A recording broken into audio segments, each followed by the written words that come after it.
میں گھبرا کر نیند میں سے اٹھ کر بیٹھی تھی۔ میرا سارا وجود پسینے سے شرابور ہو گیا تھا۔ یہ کمبخت مارا خواب میرا پیچھا ہی نہیں چھوڑ رہا تھا۔ پہلے ہی میں دن رات کی اذیت جھیل رہی تھی، اور اب جب مجھے نیند لگتی تو یہ خواب چلا آتا، اور پھر میں ساری رات اسی خواب کے بارے میں سوچتی رہتی۔ ایسا لگتا تھا کہ میرے ارد گرد کی ہر چیز میرے حواسوں پر سوار ہو گئی ہے۔ ابھی بھی میری حالت کچھ عجیب سی ہو رہی تھی۔ میں گھبرا کے یہاں وہاں دیکھ رہی تھی، لیکن ارد گرد کچھ بھی نہیں تھا۔ پتہ نہیں یہ میری بڑھتی عمر کا نتیجہ تھا یا پھر کچھ اور۔ کچھ دیر میں میرے حواس بحال ہوئے تو باہر سے چیخنے چلانے کی آواز آنے لگی۔ میری بہو فہمیدہ نے ایک دفعہ پھر سارا گھر سر پہ اٹھا رکھا تھا۔ میں نے ایک سرد آہ بھری اور خدا سے فریاد کی کہ مجھے اس عورت سے سکون دلا دے۔ یہ فہمیدہ تو میری زندگی کا روگ بن گئی تھی۔ میں جیسے ہی کمرے سے نکلی تو وہ مجھے دیکھتے ہی کہنے لگی، بڑھیا تجھے تو آرام کرنے سے ہی فرصت نہیں، یہ نہیں کہ چلتے پھرتے گھر کے 2-4 کام میرے ساتھ کروا دے۔ تو نے تو مجھے نوکرانی بنا کے رکھ دیا ہے۔ اس لیے مجھے اپنے بیٹے کے ساتھ رخصت کروا کے لائی تھی تاکہ میں سارا دن چولہا چوکی میں مصروف رہوں اور تو آرام سے کمرے میں پڑی رہے۔ فہمیدہ کے منہ سے اپنے لیے لفظ بڑھیا سن کر میری آنکھوں میں آنسو آنے لگے۔ میں پورے گھر کی صفائی کر کے ہی اپنے کمرے میں گئی تھی اور لیٹتے ہی مجھے نیند لگ گئی تھی، مگر فہمیدہ تو ایسے کہہ رہی تھی جیسے اس نے سارا گھر اکیلے سنبھال رکھا ہو۔ میں چاہ کر بھی اسے کچھ نہیں کہہ سکتی تھی۔ فہمیدہ کسی اور کی نہیں بلکہ میری ہی پسند تھی، اور میں بڑے ارمانوں سے اسے رخصت کروا کر اپنے گھر لائی تھی۔ وہ میری بھابھی کی بیٹی تھی، اور میں ہمیشہ سے یہی چاہتی تھی کہ میرے بیٹے کی شادی میرے میکے میں ہو۔ لیکن فہمیدہ ایسی منہ زور عورت ثابت ہوئی کہ اس کے آگے میں ڈھیر ہو گئی تھی۔ وہ جب منہ کھولتی تھی تو زہر ہی اگلتی۔ جب سے وہ شادی ہو کر آئی تھی میں نے کبھی اسے میٹھے لہجے یا اچھے لفظوں میں بات کرتے نہیں سنا تھا، جبکہ شادی سے پہلے وہ پھپھو پھپھو کہہ کے میرے آگے پیچھے پھرا کرتی تھی۔ اس کا لہجہ ہر وقت شیر و شکر رہا کرتا تھا، مگر شادی کے بعد تو وہ لہجہ نہ جانے کہاں کھو گیا تھا۔ شادی کے اگلے ہی دن سے اس نے مجھے اپنے ایسے رنگ دکھائے کہ مجھے اپنی آنکھوں پہ یقین نہیں آیا تھا۔ پھر وقت کے ساتھ ساتھ مجھے سمجھ آ گیا کہ شادی سے پہلے والا دکھاوا صرف اور صرف اس لیے تھا کیونکہ وہ میرے اکلوتے بیٹے راحیل سے شادی کرنا چاہتی تھی۔ جب راحیل اسے مل گیا تو میں اس کے نزدیک کچرے کا ڈھیر ہو گئی، جس سے وہ اب ہر صورت جان چھڑوانا چاہتی تھی۔ میں بہت تنگ آ کر راحیل سے کبھی اس کے رویے کی شکایت کرتی تو وہ عجیب نگاہ سے مجھے دیکھتا، کہتا کہ اماں یہ آپ ہی کی تو پسند ہے، آپ نے ہی اسے میری دلہن بنانے کے لیے ضد پہ اڑ گئی تھیں، اب مجھ سے اس کی شکایت کرنے کے بجائے خود ہی اسے سنبھالے۔ مجھے تو پہلے سے ہی معلوم تھا کہ آپ کی بھانجی کس کردار کی عورت ہے۔ میں اگر غلطی سے بھی اسے کچھ کہہ دوں گا تو یہ مجھے آئینہ دیکھنے لائق بھی نہیں چھوڑے گی۔ راحیل کے اس جواب پر میرے دل میں آگ لگ جاتی تھی۔ ایسا بھی کیا تھا کہ وہ فہمیدہ کو 2 لفظ نہیں سنا سکتا تھا؟ میں مانتی تھی کہ فہمیدہ سے شادی اس نے میری مرضی اور ضد پر کی تھی، لیکن کیا وہ میرے حق میں اپنی بیوی کو 2 باتیں نہیں کہہ سکتا تھا؟ راحیل نے تو فہمیدہ کی غلطیوں اور بدزبانیوں کا سارا بوجھ میرے کاندھوں پہ ڈال دیا تھا، اور خود اس سارے معاملے سے بری الذمہ ہو گیا تھا۔ وہ سارا دن گھر سے باہر گزارتا، رات کے وقت گھر لوٹتا تو سیدھا اپنے کمرے میں چلا جاتا۔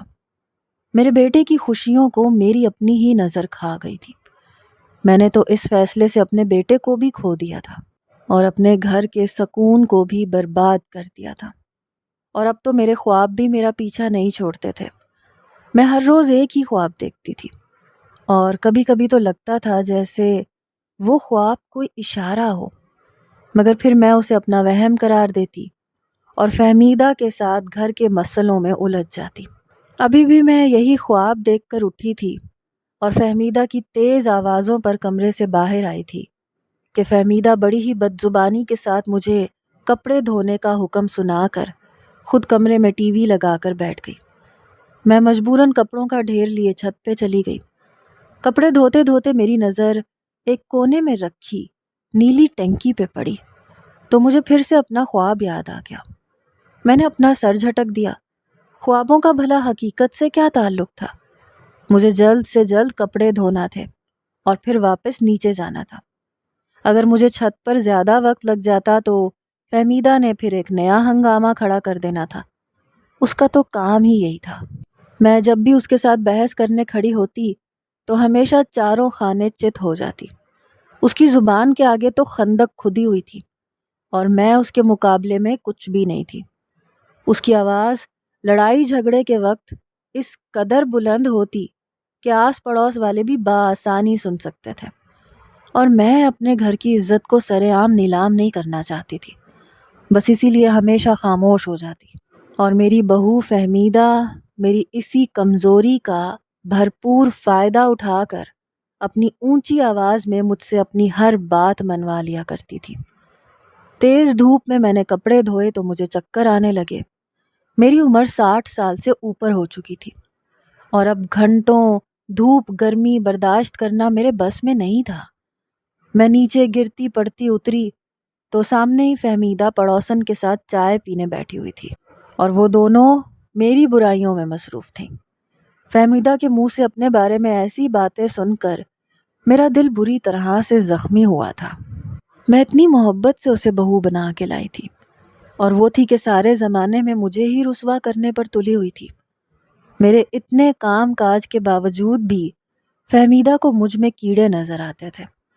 وہ بہت ہی برا سا منہ بنا کے پڑوسن سے کہہ رہی تھی کہ یہ بڑھیا تو مرتی بھی نہیں ہے، پتہ نہیں کون سا آب حیات پی کے آئی ہوئی ہے۔ اس سے پہلے کہ پڑوسن کوئی جواب دیتی اس کی نظر مجھ پہ پڑ گئی۔ وہ فوراً کھڑی ہوئی، مجھے سلام کر کے واپسی کے لیے نکل گئی۔ میں نے نم آنکھوں سے فہمیدہ کو دیکھا، کہا کہ بتاؤ تو صحیح میرا قصور کیا ہے؟ صرف یہی نہ کہ میں نے اپنی نیک اور فرما بردار بہو کو تمہاری خاطر اس گھر سے نکال دیا اور تمہاری محبت میں تمہیں یہاں لے کر آئی۔ میری بات سنتے ہی فہمیدہ کے تن بدن میں آگ لگ گئی۔ وہ چیخ چیخ کے کہنے لگی، آپ مجھے میری محبت میں یہاں نہیں لائیں بلکہ اپنی پہلی بہو کی نفرت میں لائی ہیں۔ آپ کو تو وہ غریب اور لاوارث نظر آتی تھی، بغیر جہیز کے خالی ہاتھ آپ کے گھر چلی آئی تھی۔ یہی بات تو آپ سے برداشت نہیں ہوتی تھی۔ اب میرا نام بدنام نہ کریں، قصور آپ کا نہیں میرا ہے جو میں آپ کے بیٹے کے ساتھ شادی کر کے یہاں آ گئی۔ مجھے کیا پتا تھا کہ یہاں آ کے مجھے یہ سب کچھ جھیلنا پڑے گا؟ جب تک میرا منہ بند ہے بند ہی رہنے دیں، ایسا نہ ہو میں کسی دن اپنی برداشت کھو دوں اور ساری دنیا کو حقیقت پتہ چل جائے، پھر مجھ سے کوئی شکایت نہ کریے گا۔ اور آج آپ کو اپنی پہلی بہو بہت ہی نیک نظر آ رہی ہے۔ کیا آپ بھول گئیں کیسے آپ اس کی برائیوں کے قصے سارے محلے کو سناتی تھیں؟ آج اگر آپ اسے نیک کہیں گی نا تو لوگ آپ ہی پر تھوکیں گے۔ فہمیدہ کی بات سن کر میرے ہونٹوں کو تالا لگ گیا۔ ٹھیک ہی تو کہہ رہی تھی، میں نے ہی تو سارے محلے میں اپنی پہلی بہو کی برائیوں کا ڈھول پیٹ رکھا تھا۔ اس کی بد کرداری کے ایسے جھوٹے قصے گائے تھے کہ ہر کوئی مجھ سے ہمدردی جتایا کرتا تھا۔ اب میں کس منہ سے لوگوں کو بتاتی کہ میری بہو میں کوئی برائی نہیں تھی؟ یہ تو میں ہی تھی جو اس لاوارث لڑکی سے دشمنی نکال بیٹھی اور اب اپنے کیے کی سزا بھگت رہی تھی۔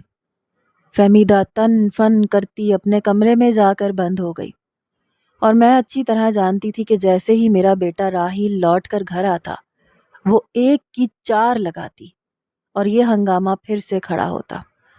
وہ اتنی آسانی سے کسی بات کو جانے ہی نہیں دیا کرتی تھی۔ وہ تو بنا بات کے رائی کا پہاڑ بنانے والوں میں سے تھی، اور آج تو میں نے اس کے سامنے اپنی پہلی بہو نورین کی تعریف کرتی تھی۔ میں خاموشی سے تھکی ہاری واپس اپنے کمرے میں آ کر لیٹ گئی۔ میری بوڑھی ہڈیاں کپڑے دھو کر درد کر رہی تھیں۔ میں صبح سے بھوکی تھی، کھانے کے لیے بھی کچھ نہیں تھا۔ میری بہو نے باہر سے کھانا منگوا کے خود کھا لیا تھا۔ اسے میری پرواہ ہی کب تھی؟ میری آنکھوں سے آنسو بہتے چلے جا رہے تھے۔ میں نے اپنے مقدر میں یہ گرہن خود لگایا تھا، اور اب مجھے اپنی آخری سانس تک اسے برداشت کرنا تھا۔ آج سے 6 مہینے پہلے میں اس گھر کی مالکن تھی، اور اب میری حیثیت ایک نوکرانی سے بھی بدتر ہو چکی تھی۔ کاش میں ایک مظلوم لڑکی سے بیر نہ لگاتی تو میرا یہ انجام نہ ہوتا۔ 1 سال پہلے میرے بیٹے نے شادی کے لیے مجھے اپنی پسند بتائی تو میں ہکا بکا رہ گئی۔ وہ اپنے کسی دوست کی سالی سے محبت کر بیٹھا تھا۔ اس لڑکی کا کوئی آگے پیچھے نہیں تھا۔ ماں باپ عرصہ پہلے مر چکے تھے۔ بڑی بہن نے نوکری کر کے گھر کی ذمہ داری اٹھا رکھی تھی۔ اسی بہن کی شادی میں ہی میرے بیٹے نے نورین کو پسند کر لیا اور پھر اس بات پہ اڑ گیا کہ وہ نورین سے ہی شادی کرے گا۔ نورین کی بڑی بہن کو شادی کے بعد دبئی جانا تھا۔ وہ چاہتی تھی کہ جانے سے پہلے نورین کی شادی کروا دے، اور میرا بیٹا چاہتا تھا کہ میں اس کا رشتہ لے کر جاؤں۔ میں ایک ایسی لاوارث لڑکی کو اپنے گھر کی بہو نہیں بنانا چاہتی تھی جس کے آگے پیچھے کوئی نہیں تھا۔ اس کی بڑی بہن بھی شادی کر کے اپنے سسرال کی ہو چکی تھی اور وہ لڑکی تنہا رہ گئی تھی۔ میں نے راحیل سے صاف صاف لفظوں میں کہہ دیا کہ میں ایک بن ماں باپ کی بچی کو اپنے گھر نہیں لا سکتی۔ نہ خاندان کا اتا پتہ ہے، نہ کوئی گھر بار، کس منہ سے اسے اپنے گھر کی عزت بنا لوں؟ لیکن راحیل پر تو جیسے اس کی محبت کا جادو چل گیا تھا۔ وہ میری کوئی بات سننے کے لیے راضی ہی نہیں تھا، یہاں تک کہ اس نے کھانا پینا چھوڑ دیا۔ میں اس سے بات کرتی تو بنا کوئی جواب دیے گھر سے چلا جاتا۔ اکلوتے بیٹے کی ضد کے آگے میں ہار گئی۔ نہ چاہتے ہوئے بھی نورین کو رخصت کروا کر اپنے گھر لے آئی۔ میری اکلوتی بہو بغیر جہیز کے خالی ہاتھ میرے گھر آئی تو زمانے نے منہ بھر بھر کر باتیں بنائی۔ پہلے ہی دن سے میرے دل میں اپنی بہو کے لیے گراہ پڑ گئی۔ راحیل کے سامنے میں نے ہمیشہ ایک اچھی ساس ہونے کا ڈرامہ کیا، لیکن جیسے ہی راحیل دفتر کے لیے گھر سے نکلتا، میں نورین کا جینا مشکل کر دیتی۔ میں نے اسے بہو نہیں بلکہ ملازمہ کا درجہ دیا تھا۔ وہ سارا دن گھر کے کام کاج کرتی اور میں اسے 2 وقت کی روٹی بھی تانے مار مار کے کھلایا کرتی، لیکن میں نے کبھی اس لڑکی کے منہ سے اف تک نہ سنی۔ میں ہمیشہ سے ہی فہمیدہ کو اپنی بہو بنانا چاہتی تھی۔ نورین کے گھر آنے کے بعد سے میں اکثر ہی فہمیدہ کو اپنے گھر رہنے کے لیے بلا لیتی اور پھر ہم دونوں مل کر نورین کو بہت زیادہ ستاتے، اس سے نوکرانیوں کی طرح کام کرواتے، اور جب راحیل تھکا ہارا دفتر سے گھر لوٹتا تو اس کی جھوٹی سچی شکایت لگاتے۔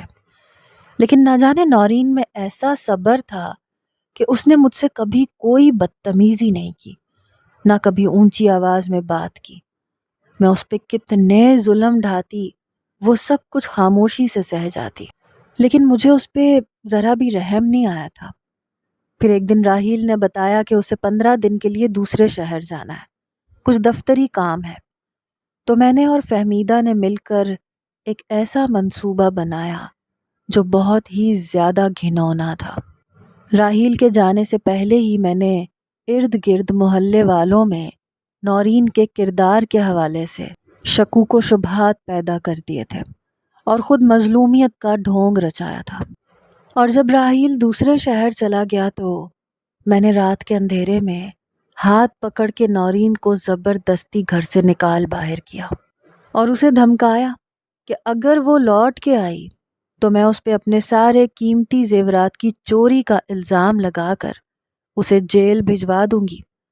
وہ میرے پاؤں پکڑ کے زاروں قطار رونے لگی کہ میرا آپ کے اور راحیل کے سوا کوئی نہیں ہے، اب تو میری بہن بھی اس ملک میں نہیں ہے، آپ میرے ساتھ یہ ظلم نہ کریں۔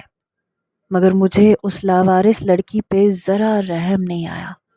میں نے اسے بری طرح دھمکا کے گھر سے نکال دیا۔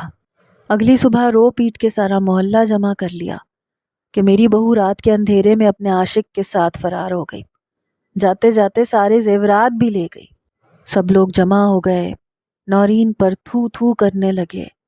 ہر کسی کو مجھ سے بہت ہمدردی تھی کہ میں نے ایک لاوارث لڑکی کو اپنے گھر کی بہو بنایا تھا، اور اس نے پھر بھی میری پیٹھ میں خنجر گھونپ دیا۔ کوئی بھی اس حقیقت سے واقف نہیں تھا کہ یہ سب کچھ میری مرضی اور منصوبہ بندی سے ہوا تھا۔ یہ خبر جب راحیل کو ملی تو وہ صدمے سے پاگل ہو گیا، سارا کام چھوڑ چھاڑ واپس لوٹ آیا۔ اسے اس بات پہ یقین ہی نہیں آ رہا تھا کہ نورین اتنا بڑا دھوکہ دے سکتی ہے۔ لیکن میں نے رو رو کر راحیل کو یقین دلا ہی دیا کہ اس کے پیچھے اس کی بیوی کا کسی اور کے ساتھ چکر تھا، اور وہ جاتے جاتے سارا پیسہ اور زیورات اٹھا کے لے گئی ہے۔ ہر گزرتے دن کے ساتھ راحیل کو اس بات کا یقین آتا چلا گیا اور وہ پوری طرح اپنے کمرے میں بند ہو گیا۔ کافی دن ایسے ہی گزر گئے، پھر آہستہ آہستہ وہ خود ہی نارمل ہوتا چلا گیا۔ جیسے ہی اس نے دوبارہ کام پہ جانا شروع کیا، میں نے اس پہ دوسری شادی کے لیے دباؤ ڈالنا شروع کر دیا۔ پہلے پہل تو اس نے صاف انکار کیا، لیکن جب میں نے خودکشی کی دھمکی دی تو وہ مان گیا۔ میں نے رو رو کر اسے اس بات کے لیے قائل کیا کہ وہ فہمیدہ سے شادی کر لے تاکہ نورین کے دھوکے کو بھلا سکے اور ہمارے گھر میں ایک دفعہ پھر سے خوشیاں آ جائیں۔ اس نے میرے آگے سر جھکا دیا اور میں فہمیدہ کو شادی کروا کے لے آئی، اور یہیں سے میری قسمت کا الٹا پھیرا شروع ہو گیا۔ شادی سے پہلے جو فہمیدہ میری خدمت کرتی نہ تھکتی تھی، اب وہ ہر وقت مجھ سے جان چھڑانے کے بہانے ڈھونڈنے لگی۔ اس کے ساتھ ساتھ وہ خواب میرے لیے مصیبت بن گیا جو ہر روز مجھے نظر آنے لگا۔ میری پہلی بہو نورین مجھے روزانہ روتے ہوئے خواب میں دکھائی دیتی، اور وہ رو رو کے کہتی، اماں تم نے میرے ساتھ بڑا ظلم کیا ہے، ایک نہ ایک دن تم بہت پچھتاؤ گی۔ نورین کا روتا ہوا چہرہ مجھے کسی پل چین نہیں لینے دیتا تھا۔ میں ہر وقت یہی سوچتی تھی کہ پتہ نہیں یہ خواب ہے یا حقیقت۔ نورین تو لاوارث لڑکی تھی، وہ بھلا میرا کیا بگاڑ سکتی تھی؟ میں جب بھی یہ خواب دیکھ کر اٹھتی تو میرا سارا وجود پسینے سے شرابور ہو جاتا اور مجھے اپنے ارد گرد نورین دکھائی دینے لگتی۔ پھر ایک دن جب میں وہی خواب دیکھ کر اٹھی تو مجھ سے رہا نہ گیا۔ میں سیدھا چھت پہ چلی گئی کیونکہ مجھے سانس لینے میں بہت دشواری ہو رہی تھی۔ چھت کے ایک کونے میں پانی کی ٹنکی رکھی ہوئی تھی جو بہت پرانی تھی اور لیک ہونے کی وجہ سے خالی پڑی تھی۔ کبھی کبھی ہم گھر کا کوئی پرانا سامان اس میں ڈال دیا کرتے تھے۔ وہ پوری طرح سے بھر گئی تھی۔ میں نے سوچا کیوں نہ اس کی صفائی کر دوں اور فالتو چیزوں کو باہر ڈلوا دوں۔ میں نے لرزتے کانپتے ہاتھوں سے ٹنکی کھولی اور اس میں سے سامان نکالنا شروع کیا۔ میرا مقصد صرف ٹنکی کی صفائی کا تھا تاکہ میرا کچھ دھیان بٹ سکے، لیکن میرے ہاتھ ایک ایسی چیز آئی کہ میرے رونگٹے کھڑے ہو گئے۔ ایسے لگتا تھا جیسے کسی نے میرے سر پر آسمان گرا دیا۔ یہ کیسے ممکن تھا؟ مجھے اپنے کیے پہ پچھتاوا ہو رہا تھا۔ میں سچ میں پچھتا رہی تھی، یہ میں نے کیا کر دیا؟ میں سوچ بھی نہیں سکتی تھی کہ نورین اپنے اندر اتنا بڑا راز چھپائے ہوئے تھی اور میں نے انجانے میں اسے ہی نقصان پہنچا دیا۔ کاش مجھے یہ سب کچھ پہلے پتا ہوتا تو میں کبھی اتنا بڑا قدم نہ اٹھاتی۔ وہ بیچاری تو پہلے بہت کچھ جھیل رہی تھی اور میں نے اسے رات کے اندھیرے میں گھر سے نکال باہر کیا۔ میں چھت پہ بیٹھ کے زاروں قطار رونے لگی۔ میں کتنی بے وقوف تھی، ہیرے کو چھوڑ کر کوئلے کا انتخاب کر بیٹھی، اور اب یہ کوئلہ میرے اور میرے بیٹے کے منہ پہ ساری زندگی کے لیے کالک ملنے والا تھا۔ میں رو رو کے نورین کو پکار رہی تھی، دل سے دعا کر رہی تھی کہ کہیں سے بھی میری بہو واپس آ جائے، میں اسے دوبارہ اپنے بیٹے کی زندگی میں خوشیوں کے رنگ بکھیرنے دوں۔ کچھ دیر بعد راحیل مجھے ڈھونڈتا ہوا چھت پہ چلا آیا۔ مجھے اس طرح روتا ہوا دیکھ کے پریشان ہو گیا، میرے پاس آ کے بیٹھ گیا، کہنے لگا، اماں کیا ہوا ہے؟ پھر سے فہمیدہ نے کچھ کہہ دیا ہے؟ میں نے روتے ہوئے اسے وہ خط پڑھ کے سنایا جو میری پہلی بہو کی پرانی ڈائری سے ملا تھا۔ شاید اسے معلوم تھا کہ میں اس کے ساتھ کیا کرنے والی ہوں، اور اسی لیے اس نے جانے سے پہلے یہ خط لکھ چھوڑا تھا، مگر میں نے اس کے پرانے سامان کو اس نیلی ٹنکی میں بھر دیا تھا تاکہ میرے بیٹے کو اس کی یاد نہ ستائے۔ خط میں لکھا تھا، اماں میں نے آپ کی اور فہمیدہ کی باتیں سن لی ہیں۔ میں جان گئی ہوں کہ آپ آدھی رات کو مجھے یہاں سے نکال باہر کرنے والی ہیں، اور مجھے یہ بات بھی اچھی طرح معلوم ہے کہ میں آپ کی لاکھ منتیں کر لوں لیکن آپ مجھے کبھی اس گھر میں واپس نہیں آنے دیں گی۔ لیکن یہ ظلم آپ مجھ پہ نہیں بلکہ اپنے بیٹے پہ کریں گی، کیونکہ شاید آپ یہ بات نہیں جانتی کہ آپ کا بیٹا ایک نامرد ہے، وہ کبھی باپ نہیں بن سکتا۔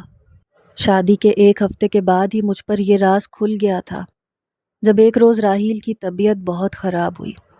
میں اسے ہسپتال لے کے گئی، وہیں پہ اس کے کچھ ٹیسٹ ہوئے اور یہ بات سامنے آ گئی کہ میرا شوہر باپ بننے کی صلاحیت سے محروم ہے۔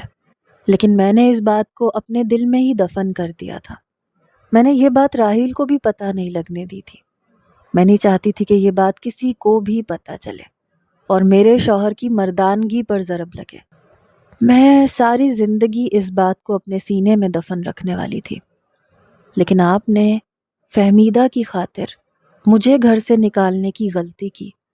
میں جانتی ہوں مجھے نکالنے کے بعد آپ ضرور راحیل کی شادی اسی سے کروائیں گی، لیکن آپ بہت سیدھی اور بے وقوف ہیں جو فہمیدہ کی چالاکیوں میں پھنس چکی ہیں۔ شاید آپ کو اندازہ نہیں ہے کہ راحیل سے شادی ہوتے ہی وہ آپ کے ساتھ کیسا سلوک کرے گی، اور جس دن فہمیدہ کو راحیل کی حقیقت کے بارے میں پتہ چلے گا وہ خود راحیل کو چھوڑ کر چلی جائے گی اور سارے زمانے میں راحیل کے اس عیب کو بیان کرتی پھرے گی۔ میں فہمیدہ کی فطرت کو اچھی طرح جان چکی ہوں۔